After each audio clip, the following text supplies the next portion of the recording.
Hello and welcome to Blue Box Hub. On this segment, we have with us a very special guest, Dr. and Chief Atan Nwokoro. You're welcome, sir. Thank you so much. I am your host, Wateng Success, and with me here is my co-host, Mr. Austin. You're welcome. Thank you. Today, we're going to be speaking on a very vital topic. The topic is, can the world enjoy lasting peace? And discussing this with us is a person or a personality who was just awarded Peace Ambassadorship here in Nigeria. Dr. Atam, do you mind giving us a brief introduction of yourself, please? Okay. My name is Comrade Chief Atan Nwokoro, PhD. By virtue of public service, I'm a lecturer in the Department of Economics, K.O. Mbadiwe University, Idato, the second state university in Imo State. Then in the private sector, I am the Chairman and Chief Executive of Chris Consults Limited here in Imo State. But in other aspect of it, I'm a humanitarian. I do humanitarian services all over Nigeria. So let's stop at that for now. It is a pleasure having you here, sir. Thank you so much. As you can see, we have a personality with a wide portfolio. So be sure to enjoy this segment as he will be discussing in-depthly on the issue of world peace. I'll be handing over to my co-host to begin the question session. All right, thank you so very much, Success Button, and once again, welcome to Discourse Hub, Dr. Atan Nwokoro. Yeah, we want to start by saying a very big congratulations to you. It is not an easy feat being recognized and awarded a Global Peace Ambassador. Now, we are going to look at this topic from this angle. As an economist and a peace ambassador, in your own view, how would you describe or how can you define lasting peace? Okay, thank you so much, Mr. Austin. First of all, you say, how can we define lasting peace? So you mentioned two keywords here, lasting and peace. I'll take them short so that we'll talk about the first one is lasting, longevity. Okay, something that stays long. Yes. That's lasting. Then peace. What is peace?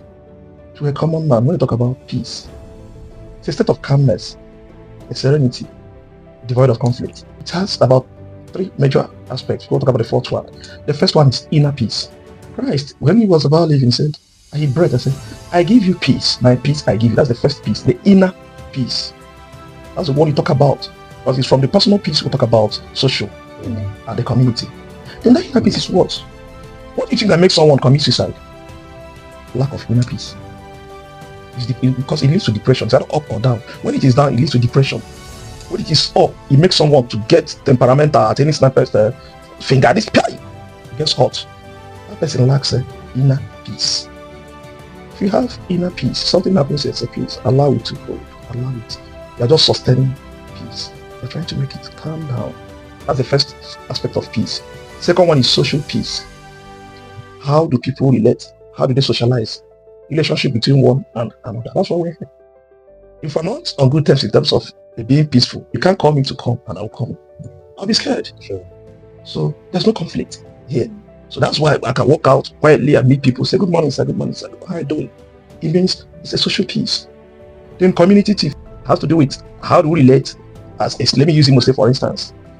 But not people, how do they live with this? How do they live? How do we come together as a community, as a state? Is your whole peaceful? Can you travel home and say we are peaceful? Or say good people or peaceful people of people of peaceful people of Imo State, good people of this. You can't talk about good without mentioning peace. Because peace breeds development. Peace breeds growth. We shall come to that. So finally talk about peace building. That's what we are doing now. Can we have a lasting peace in the world?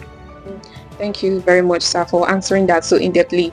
You've spoken about peace in three different levels, and the fourth one you said was peace building. Exactly. But we also want to believe that there is space for global peace. That's the community. Like I said, we'll come to that. We'll talk about development. Okay. So many people have believed that global peace is relative and it is just idealistic. It is not something that is real. What do you have to say about that? Thank you so much. We look at it from different points of view. Why do we have constitution? Why do we have laws? This is question we ask. Why do we have laws? Even if provide everything on planet Earth, there are people who would want to go against what the law says. Yeah. That's why now people now say that global peace is as if as impossibility or is idealistic or whatever. That's why it comes in naturally.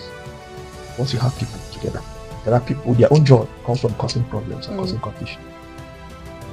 Are you getting it? Yes. So what people are doing now is part of peace building. Educating people why people should live together. Naturally, when we talk about peace in the world, now talk about global peace. That's what I'm coming now. No economy exists on its own. Going into the common language, no country can stay on its own. In the older economic history, they say it's an autarky situation. It's not exist in reality. Even in the barter trade system, where every country or every community provides for its own, you exchange water for salt, salt for oil for this. Now, Nigeria cannot exist on its own. As long as Nigeria is having interference, or having trade relationships, or having an association, international association belonging to one another, the issue in US must affect Nigeria. The issue in Canada, in one way, must affect, because Nigerians live in Canada. Yes. The war that broke out in Iran forced so many Nigerians, even Nigerian students, international students, to run back and some were evacuated to other countries. So that's what the backwash effect. We talk about global peace. So in real aspect of it, we cannot have absolute peace. It's not possible. In reality, there will always be issues objecting peace. But we'll try as much as we can as humans and experts to make sure that we'll try to have a better resolution.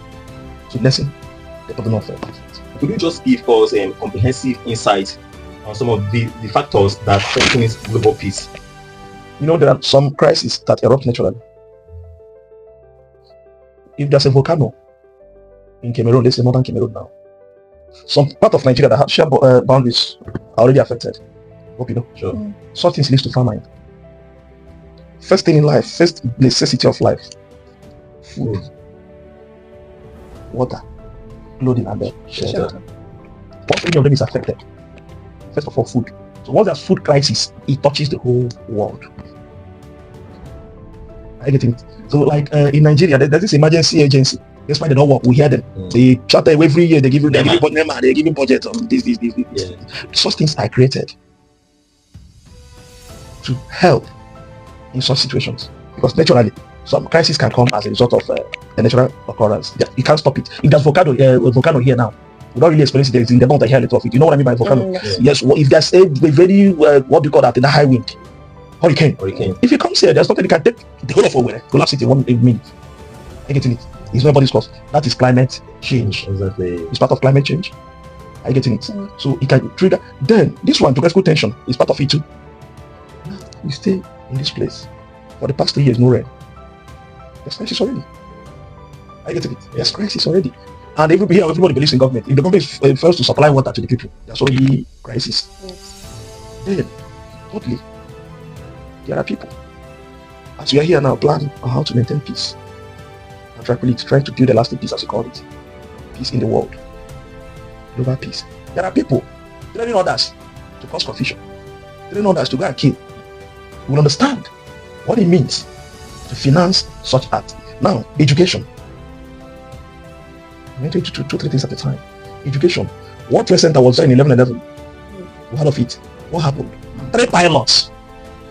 So 3 people, 3 men that had children and wives, we are trained, accepted to be trained all their lives just to go and perform one mission and take their lives. So as you're planning, let there be peace. There are other people planning, let there be crisis, let there be conflict, let there be war, let there be killing. Why do you have rebels now? Even when that would come, we'll give you amnesty, say, to hell with your amnesty. That is human beings for you. Now, that's September 11. You can imagine such level of professionalism. What they were told that took away their reason. I get it. It's part of the crisis. Religion is one. Climate change. Belief. They are hidden. Some people don't. They are sadists, pure sadists. They enjoy people crying. They come up in a club to pull up trigger. No, nothing. It's just their own happiness. That's the way they are born. So these are challenges we have. They wouldn't make us to stop. We'll continue preaching for peace. Thank you, sir. Thank you so much. That was very comprehensive. Do you agree that lasting peace is dependent on the structures that are set up by the government? At 80%, I say yes. Okay, and do you want to expound on that? Good. I said it here before. I use NEMA, for instance. We hear of it. Have you seen them in action before? Just let's be real.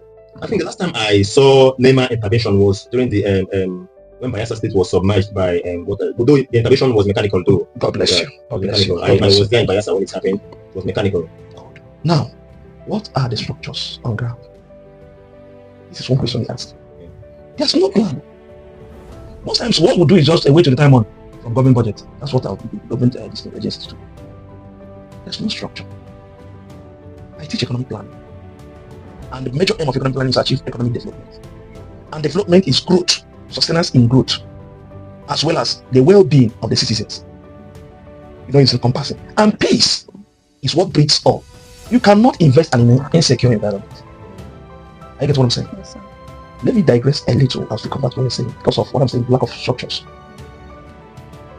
When we are younger, not this intermediate generation, if you're eating with like 3 of us are eating as siblings, you put one food in a plate for us, rice, normal Sunday rice now, and eat. There'll be 3 pieces of meat. What will be the first thing you do? Immediately the rice has gone half. What will you do? You take one meat and keep it one side. What are you doing? You are securing your own. Are you getting it? Yeah. You are securing your own. That is your own structure. Okay. And then you be at alert. If your own sibling, there will always be one stubborn person. Yeah. Once he eats his own, you use left hand and collect your own, because after finishing his own, he will come for your own. It's a natural thing. Okay. You might not even leave the food, collect the meat and run away. There are siblings like that. This is directly pointing to what you said earlier, that the world will never enjoy absolute peace. No, not at all. Because there are people naturally, if they don't cause confusion, they're not happy. Okay. There are people in families, that's the way their own blood runs. Okay. Give them one food, because most times, these families try to bring this peace and togetherness through such methods. Yeah. It's not everything as and gives it. Yeah. Sometimes he will not give it to you, you'll be watching it from afar, see how you react. Sometimes he wants to be a stronger person. Not that everything is given to you and peck and so they give you that food and watch you eat in unison. And from there they pick who acts. There are some lousy ones, even if you take the meat and run away, they will push you. You'll sit down there and be eating the knife. There are some that will roll on the ground, even the food that they eat, they won't eat again. Yeah. I get it. So from there, you know how to. These are way of old parents structure their families and know how to place them. In Imo State, for instance, in Nigeria, what are the structures on ground? We live in a country where people create confusion to make money. They create insecurity to make money. They create insecurity to use it against the opponents in an election. You see, we are a terrorist. Yeah, we don't call it terrorists, we call them bandits. We baptize them. And we baptize and call them good names. Yeah. We take terrorists, invite them for a discussion. They display all their arms freely. You talk with them, they give you a condition, warn you. Say, would they call you just to say, you call us, so if another man will just finish them. And if we any boy, all of you are not buried. Terrorists, they tell people, competent, they want them, say, soldiers. Then we go back after 2 days, soldiers go begin this patrol. They say, people, they're fine. Yeah. They find people drinking beer in a beer parlor and they're arresting them, Yeah. shooting them. When the people, they call people came left from the bush, entered in a normal gathering like this, we are talking with strength, given conditions. People are enjoying. In the country, you see terrorists, they can't fight because they're not giving them order to do so. We are a common man in the East, will be working with machete to be arrested or be shot dead. But a man will come with military camouflage, do whatever I want to do. Use buy, come to the market, buy things and go back. Nobody will do anything. There's no structure.